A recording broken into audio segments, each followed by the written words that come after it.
Hey, what's going on, guys? DFSWarstrike here, and here I'm going to be breaking down the USFL Week 3 slate. Before I get started, I want to announce my big news that I will be joining Stevo Mania, and we will be combining our Discords together, and we will become one. We will still be called the DFS Reapers, but we are going to become one group now as him and I are joining as partners. It's Stevo Williams on Twitter. I will post his link down below. Please give him a follow, give him a shout out. He worked really hard at all this stuff, and I'm super excited for him and I to start this journey together. I think it's going to be really good things once we get going. That will start Saturday, so unfortunately, all my info for USFL will be posted into our Discord. So please come on in, sign up, get into the Discord, and let's roll. I'll have prize picks, I'll have my DraftKings, and I'm going to give a quick preview here of the USFL. I wanted to start with one of my biggest wins over the past weekend was the showdown of Michigan at New Jersey. I won $100. I think it was a $5 entry, and I won $100 into it. I was kind of betting low, just kind of feeling things out these past couple weeks, and now I feel like I have a really good handle on USFL, so I'm probably going to start spending up more money. But I wanted to go over here that I had a lot of money left over here. I was 1 point shy of the takedown, I believe.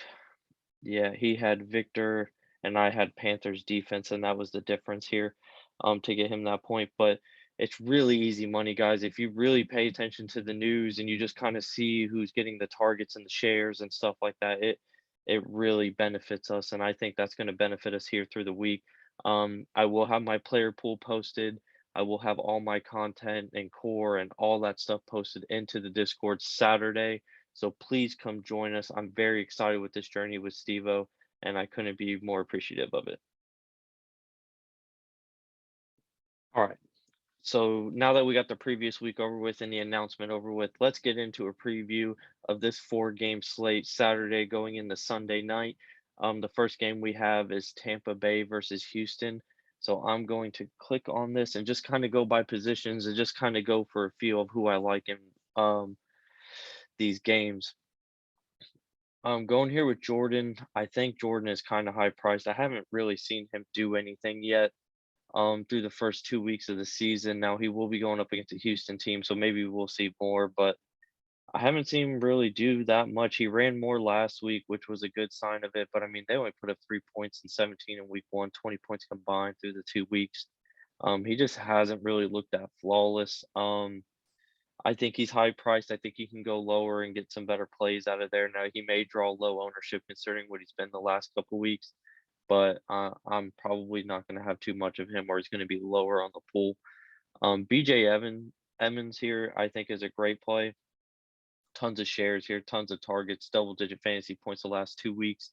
You can see here, he got a touchdown in week one, 14 to 19 carries. He's seen 4 to 3 targets in both weeks, 6 receptions. I think he's due to have a decent game here coming up.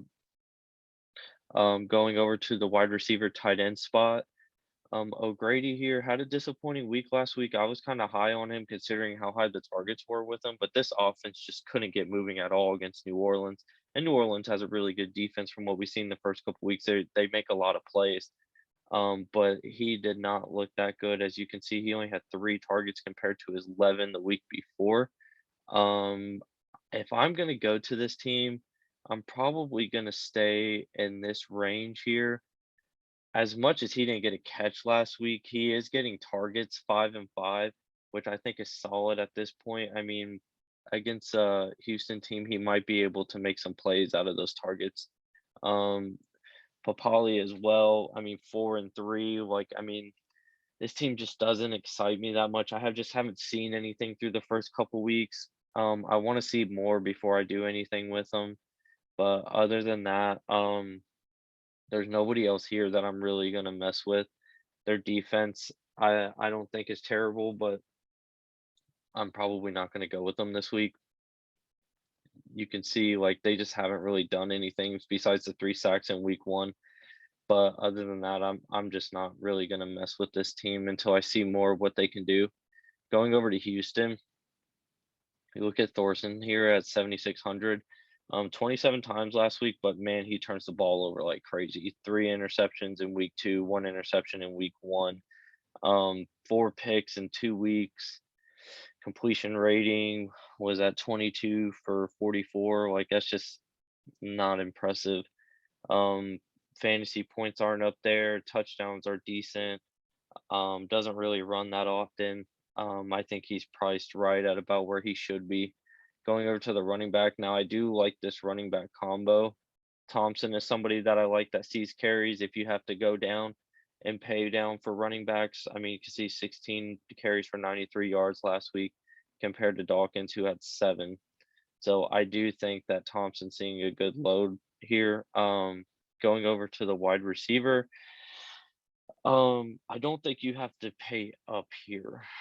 I don't really think you have to pay up at all. But for Isaiah, he saw targets last week, 7 targets. I mean, he's gotten 11 fantasy points and back-to-back touchdowns. So I think he's very touchdown dependent right now.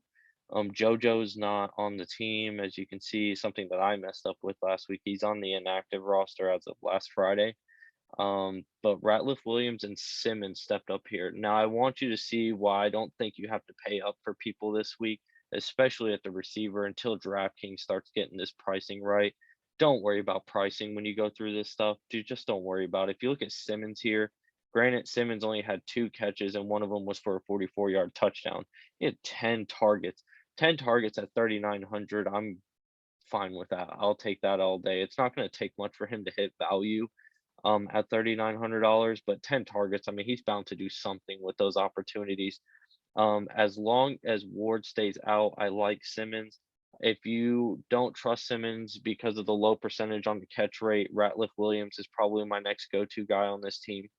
5 receptions for 6 targets for 40 yards. I think that's solid. The week before didn't really get that many targets, but since Ward's been on the inactive list, I do like these two as long as he stays there. I like Simmons for GPP, Ratliff more for cash and single entry, but I think Simmons has the ability to explode in this game. Going over to their defense for the Gamblers defense, you can see they made plays the last couple weeks. They've had defensive touchdowns in back-to-back weeks, interceptions in back-to-back weeks, sacks, and defensive fumble recoveries. They put up stats. This is why I'm kind of just afraid to go to Tampa. Just because of Houston with the defense, they can make plays, not necessarily going to stop you, but they can make plays. So I'm for Gamblers defense if you want to take a price on that, just because I think Tampa Bay's offense is lackluster right now. Moving over to the Stallions game, Jamar Smith is great for GPP only if he can get the running game going. If he can't get the running game going, then he's got to go.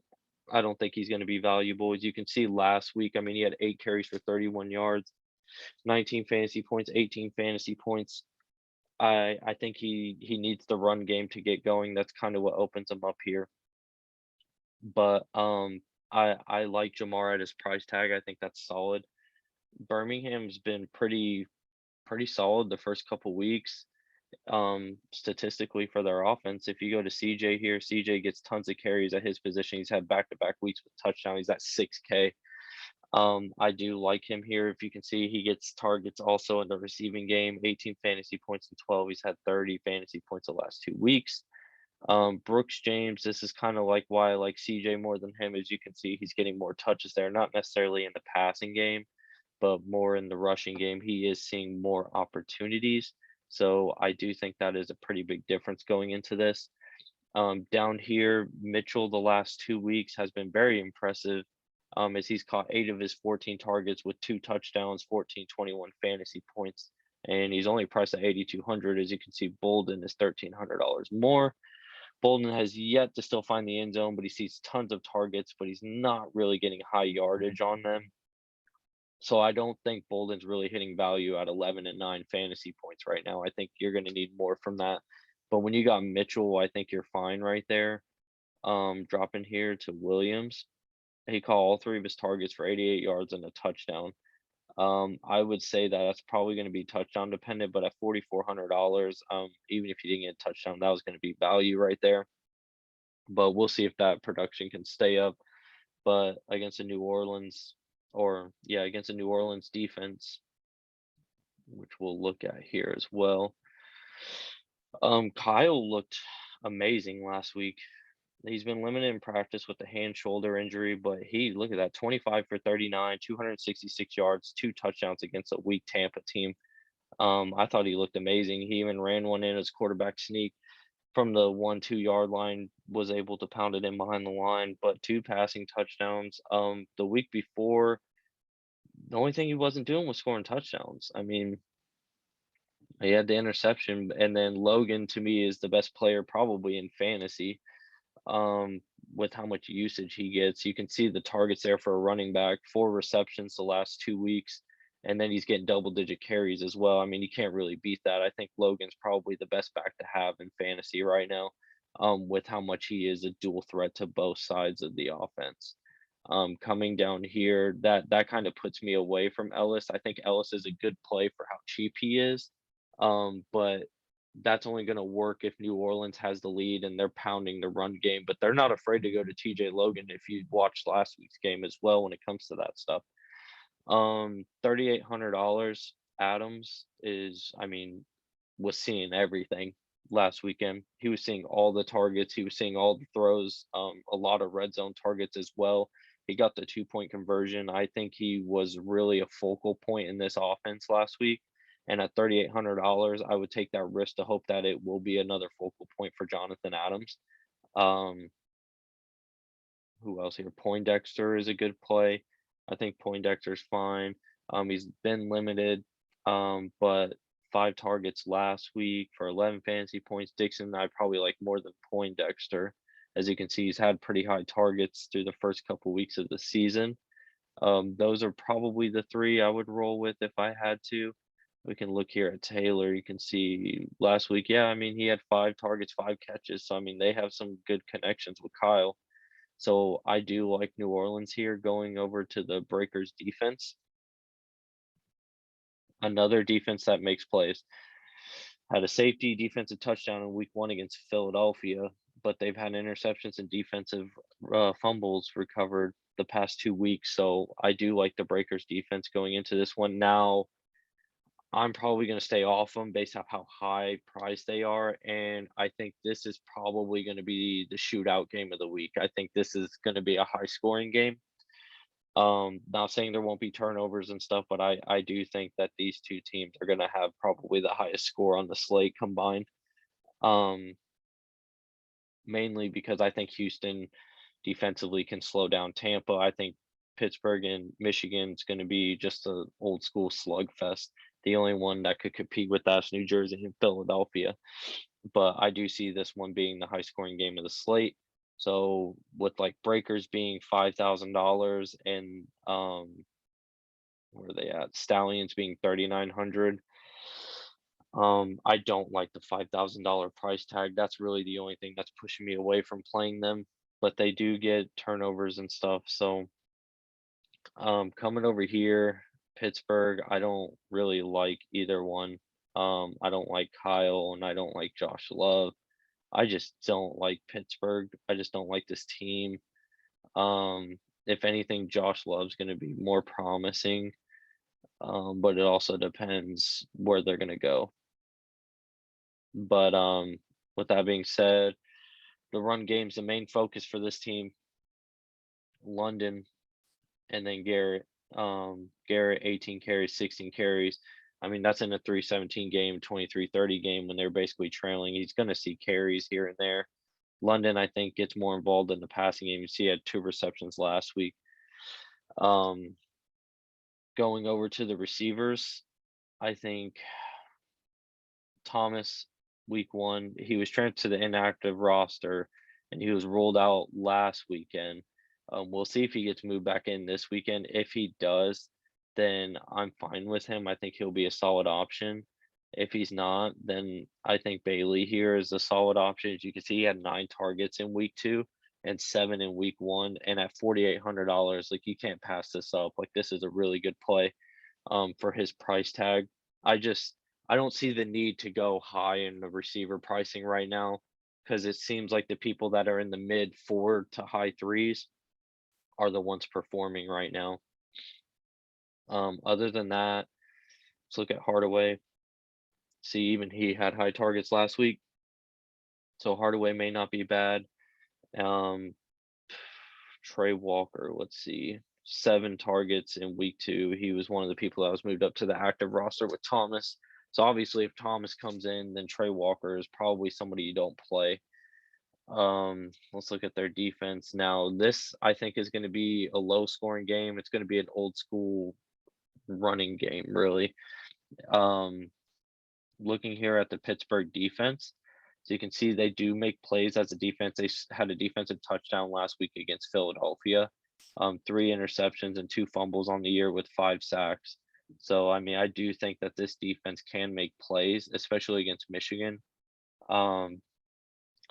This is kind of why, like, I don't like the $5,000 price tag when it comes to New Orleans, because I think we can do better here in this game. Looking over here at Michigan, Patterson just hasn't really stepped up the way we were hoping for through the first couple weeks. I think they focused more on the running game more than anything when it comes to this stuff.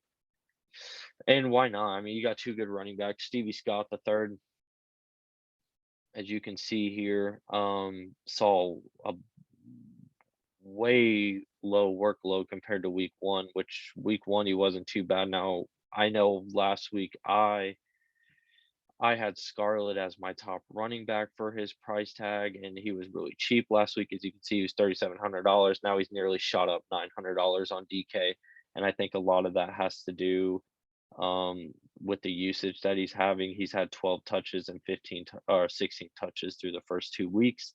If he can just take care of the ball, he's fumbled twice and once, and then yeah, he hit the end zone last week. So SCARLETT, I'm okay with in this game.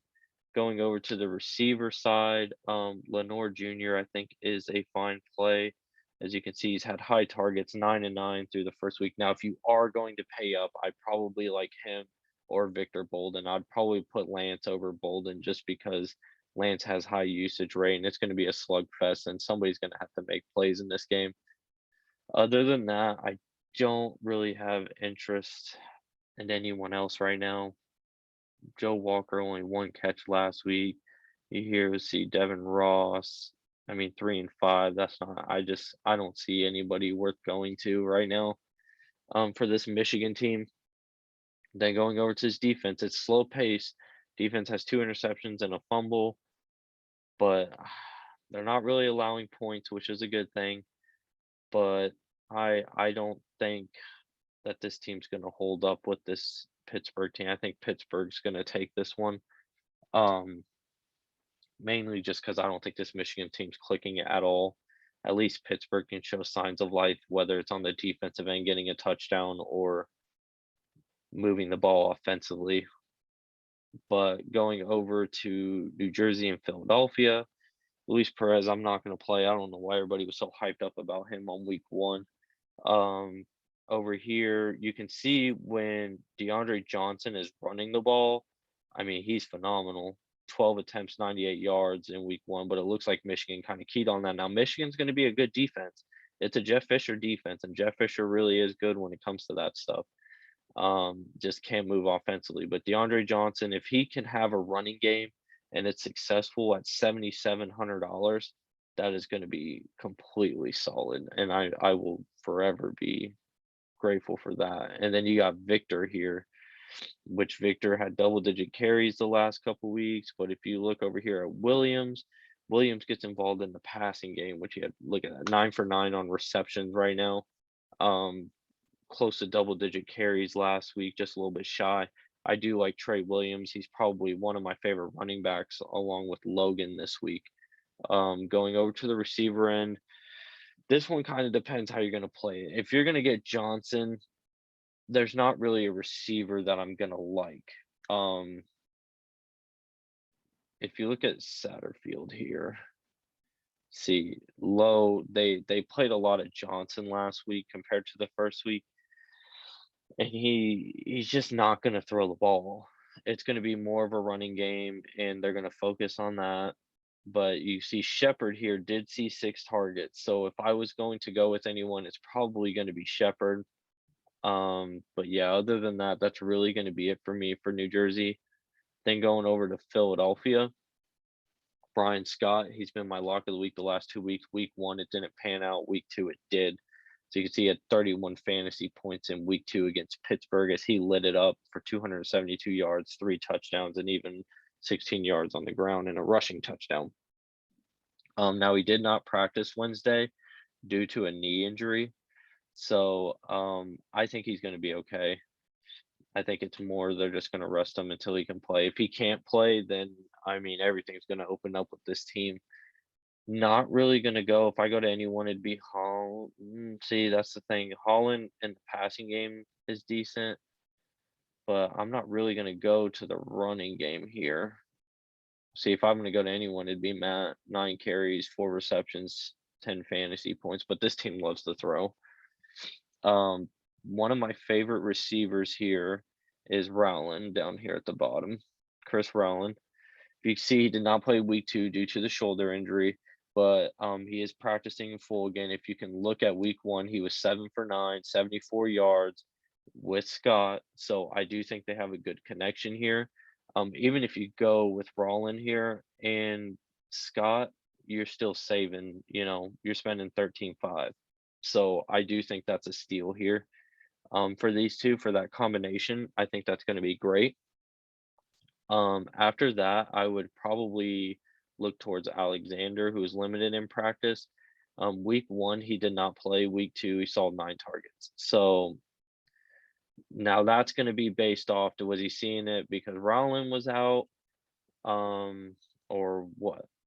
Now Jordan and Scott have a connection from before, which they didn't really pan out week 1 together, but last week you saw it click 6 for 10, 72 yards. So I do like that here. Other than that, Bug Howard I think is okay. I think he's decent. He'll see 5 to 4 targets. If he gets in the end zone, that's going to be huge. But other than that, guys, that's going to be it. A quick look at the defenses here. I look more at the bottom than I do at the top of it. The Breakers aren't somebody I'm really looking at. Philadelphia, I think, is going to light up New Jersey. Michigan's possibly a team I could use. Tampa Bay, that's a no. Stars, no. Stallions, no. Maulers, yes. Gamblers, yes. So those teams that are the main ones I'm looking at so far as we're getting into the preview through the week. But other than that, that's going to be it, guys. Don't forget, come join our new Discord Saturday morning. We're going to launch it. Everything's going to be great.